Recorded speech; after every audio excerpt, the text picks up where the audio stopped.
बिहार के शेखपुरा से बड़ी खबर आपको बता दें, जहां एक सरकारी स्कूल में शदीद गर्मी की वजह से 16 स्टूडेंट्स बेहोश हो गए हैं। बेहोशी की हालत में 9 तालिबात को सदर अस्पताल शेखपुरा में भर्ती कराया गया तो तालिबा को प्राइवेट अस्पताल ले जाया गया है।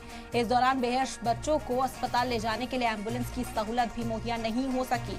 पूरे वाक़े से गुस्से में आए गांव वालों ने हाईवे पर जाम लगा दिया और हंगामा किया। पुलिस ने मौके पर पहुंचकर मामले को संभाला, लेकिन सवाल ये है कि आखिर जब गर्मी की वजह से सभी स्कूलों को बंद किया जा चुका है तो ये स्कूल क्यों खुला हुआ था और बच्चों की इमरजेंसी हालत के लिए कोई एम्बुलेंस मौजूद क्यों नहीं थी। बिहार से यह अहम खबर इस वक्त आप तक पहुंचा रहे हैं। आपको बता दें कि यहाँ शदीद गर्मी की वजह से बच्चों के बेहोश होने का मामला सामने आया है और इसी वजह से सवाल अब ये उठाया जा रहा है कि इतनी शदीद गर्मी है, ऐसे में जब स्कूलों को बंद किया गया, समर वेकेशंस की छुट्टियां की गई हैं, तो आखिर इस स्कूल को क्यों चलाया जा रहा था और यहाँ पर बच्चियां जब बेहोश हुई हैं तो एम्बुलेंस का भी कोई इंतजाम नहीं था।